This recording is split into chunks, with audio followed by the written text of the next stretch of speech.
सरकार का आरएसएस पर धमाकेदार ऐलान। उत्तराखंड सरकार ने आरएसएस पर लगा बैन हटाया।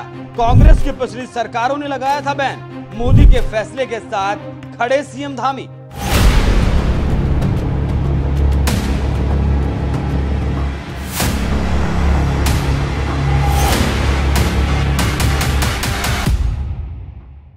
आरएसएस देश का सबसे बड़ा संगठन। सामाजिक न्याय, सामाजिक सुधार, शिक्षा और स्वास्थ्य के क्षेत्र में आरएसएस का विस्मरणीय योगदान है। लेकिन फिर भी आरएसएस इस देश के मौजूदा विपक्ष और तत्कालीन सरकारों के निशाने पर रहा है। आजादी के बाद 3 मौके ऐसे आए जब आरएसएस पर कांग्रेस की सरकारों ने पाबंदी लगा दी, लेकिन अब केंद्र की मोदी सरकार ने वो बैन हटा दिया है। और मोदी सरकार के इस फैसले के साथ उत्तराखंड के मुख्यमंत्री चट्टान की तरह खड़े हैं।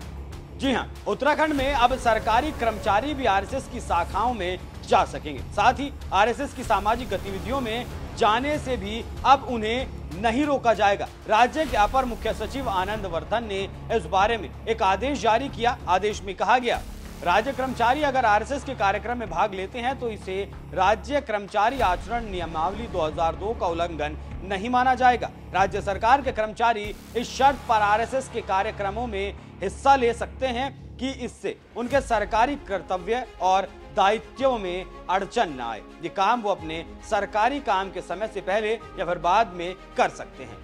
केंद्र की मोदी सरकार ने इसी साल यानी 2024 में ये बैन हटाया था, यानी अब आरएसएस के कार्यक्रमों में जाने पर से बैन पूरी तरीके से हटा दिया गया है। और अब धामी सरकार ने केंद्र सरकार के साथ कदमताल करते हुए केंद्र सरकार का फैसला अपने राज्य में भी लागू कर दिया। एक तरफ केंद्र सरकार के फैसले को अपने राज्य में लागू कर धामी सरकार ने इसकी सराहना की, वहीं कांग्रेस इस फैसले के खिलाफ खड़ी नजर आई थी, जैसा कि वो हर फैसले पर करती है। इससे पहले भी कांग्रेस की सरकार में 1966, 1970 और 1980 में बैन लगा दिया गया था, लेकिन अब 58 साल पुराना ये बैन पहले केंद्र की मोदी सरकार ने हटाया और अब धामी सरकार का हंटर भी इस बैन पर चल गया। साथ ही आपको ये भी बात जान लेना जरूरी है कि जब केंद्र सरकार ने ये बैन हटाया था तब कांग्रेस के अध्यक्ष मल्लिकार्जुन खड़गे का क्या कहना था। बैन के हटने के बाद मल्लिकार्जुन खड़गे ने कहा था, 4 फरवरी 1948 को गांधी जी की हत्या के बाद सरदार पटेल ने आरएसएस पर बैन लगा दिया था। प्रधानमंत्री मोदी ने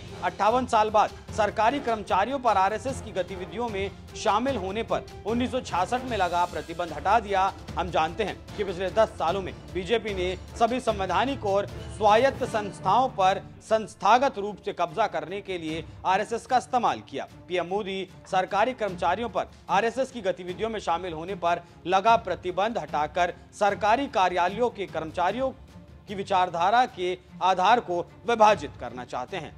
लेकिन कांग्रेस की तरफ से आए इस बयान के बाद ये भी समझ लेना जरूरी है कि सरकार के आदेश में किसी के ऊपर कोई दबाव नहीं बनाया गया। जिनकी इच्छा है जाने की, बस उस पर से रोक हटा दी गई। लेकिन कांग्रेस हर बार सरकार के फैसलों को दूसरे चश्मे से देखती है। कांग्रेस भूल जाती है कि जब केरल के वायनाड में कुदरत की तबाही के सामने सब नतमस्तक हो जाते हैं, तब आरएसएस ही वहां जाकर लोगों की जिंदगियां बचाने का काम करता है। ये वही वायनाड है जहां से राहुल गांधी सांसद भी हैं। खैर, विपक्ष है और उसका काम है सरकार के कामों का विरोध करना, लेकिन केंद्र सरकार के इस फैसले के साथ जिस तरीके से धामी सरकार खड़ी हुई है, उस पर आपकी क्या राय है? अपनी राय हमें कमेंट कर जरूर बताएं। नमस्कार।